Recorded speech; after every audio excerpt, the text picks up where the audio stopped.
you in at this point. You affirm that the testimony you're about to give before the committee will be the truth, the whole truth, and nothing but the truth, so help you God. Thank you very much.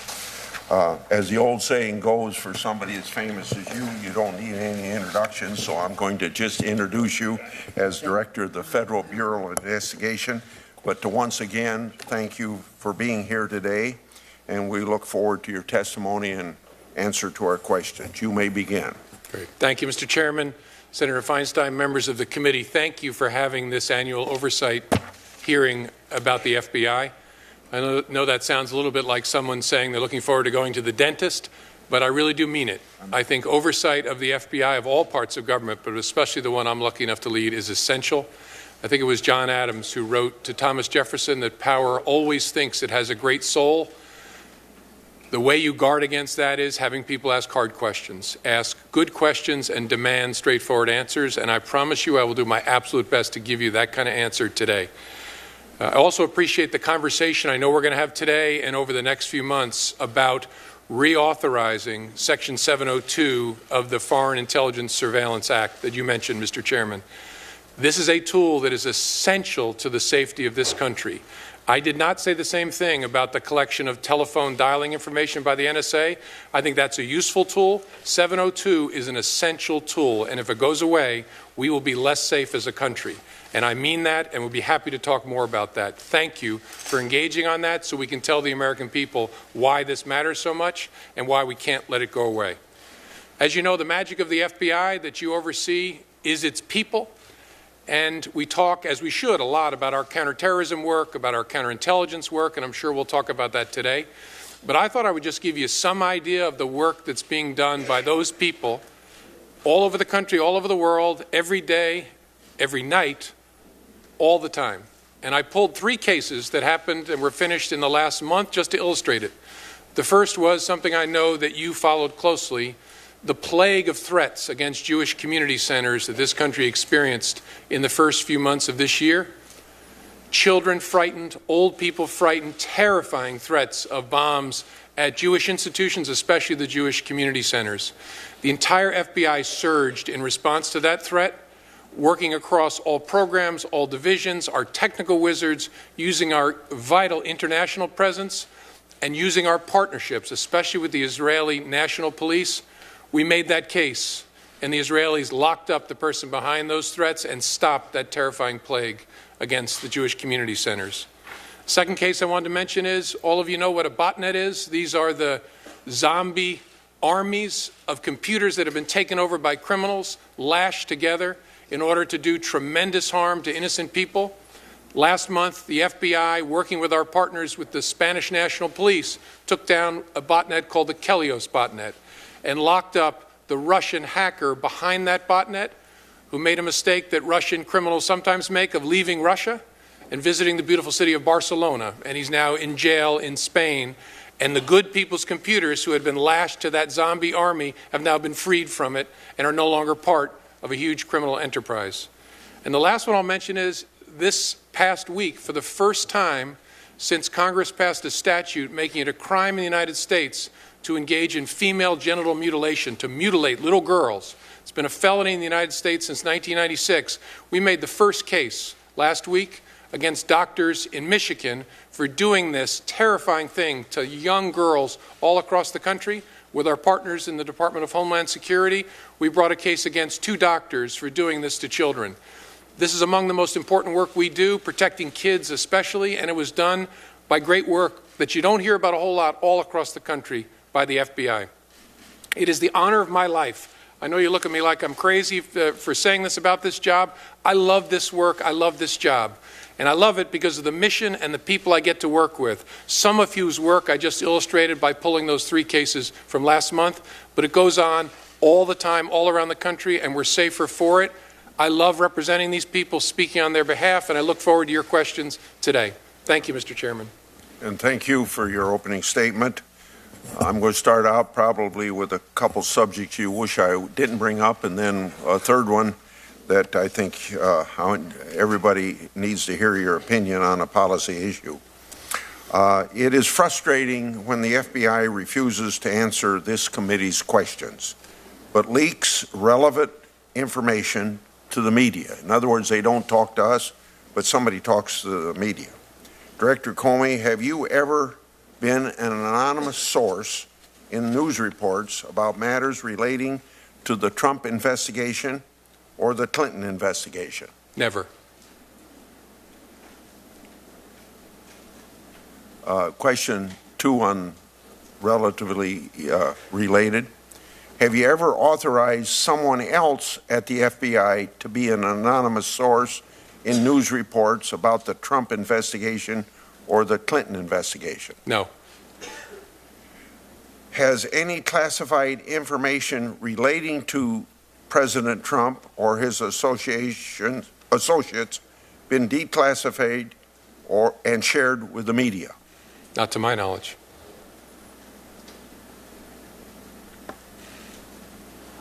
You testified before the House Intelligence Committee that a lot of classified matters have ended up in the media recently. Without getting into any particular article, I want to emphasize that, without getting into any particular article, is there an investigation of any leaks of classified information relating to Mr. Trump or his associates? I don't want to answer that question, Senator, for reasons I think you know. There have been a variety of leaks. Well, leaks are always a problem, but especially in the last 3 to 6 months. And where there is a leak of classified information, the FBI, if it's our information, makes a referral to the Department of Justice, or if it's another agency's information, they do the same, and then DOJ authorizes the opening of an investigation. I don't want to confirm in an open setting whether there are any investigations open. I want to challenge you on that, because the government regularly acknowledges when it's investigating classified leaks. You did that in the Valerie Plame case. What's the difference here? Well, the most important difference is I don't have authorization from the department to confirm any of the investigations they've authorized. And it may be that we can get that at some point, but I'm not going to do it sitting here in an open setting without having talked to them. Then you can expect me to follow up on that offer. Sure. There are several senior FBI officials who would have had access to the classified information that was leaked, including yourself and the deputy director. So how can the Justice Department guarantee the integrity of the investigations without designating an agency other than the FBI to gather the facts and eliminate senior FBI officials as suspects? Well, I'm not going to answer about any particular investigations, but I know of situations in the past where if you think the FBI or its leadership are suspects, you have another investigative agency support the investigation by federal prosecutors. It can be done and has been done in the past. Okay. Moving on to another subject, the New York Times recently reported that the FBI had found a troubling email among the ones the Russians hacked from Democrat operatives. The email reportedly provided assurances that Attorney General Lynch would protect Secretary Clinton by making sure the FBI investigation, quote unquote, didn't go too far. How and when did you first learn of this document? Also, who sent it and who received it? That's not a question I can answer in this forum, Mr. Chairman, because it would call for a classified response. I have briefed the leadership of the intelligence committees on that particular issue, but I can't talk about it here. You can expect me to follow up with you on that point. Sure. What steps did the FBI take to determine whether Attorney General Lynch had actually given assurances that the political fix was in no matter what? Did the FBI interview the person who wrote the email? If not, why not? I have to give you the same answer. I can't talk about that in an unclassified setting.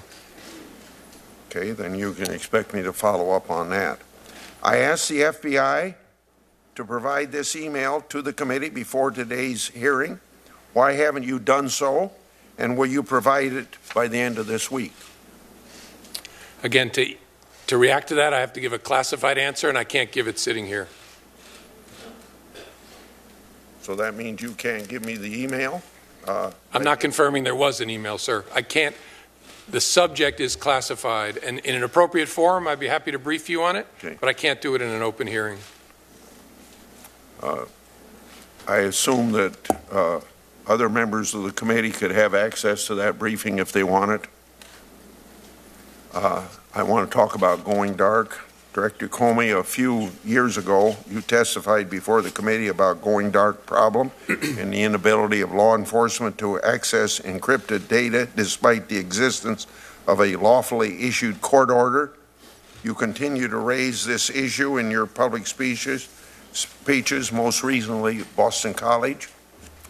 My question, you mentioned it again in your testimony briefly, but can you provide the committee with a more detailed update on the status of going dark problem and how it has affected the FBI's ability to access encrypted data? Has there been any progress collaborating with the technology sector to overcome any problems? At our hearing in 2015, you said you didn't think legislation was necessary at that time. Is that still your view? Thank you, Mr. Chairman. The shadow created by the problem we call going dark continues to fall across more and more of our work. Take devices, for example. The ubiquitous default, full disk encryption on devices is affecting now about half of our work.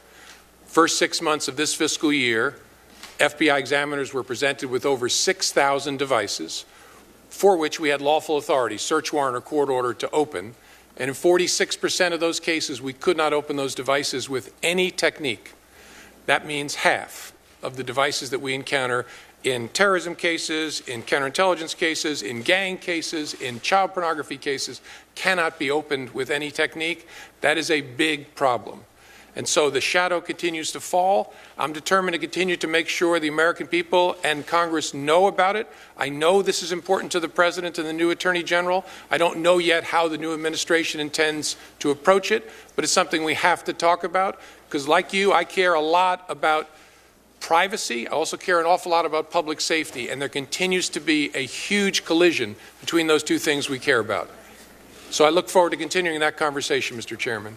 You didn't respond to the part about do you still have the view that legislation is not needed? I don't know the answer yet. Okay. As I think I said, I hope I said last time we talked about this, it may require a legislative solution at some point. The Obama administration was not in a position where they were seeking legislation. I don't know yet how President Trump intends to approach this. I know he spoke about it during the campaign. I know he cares about it, but it's premature for me to say. Senator.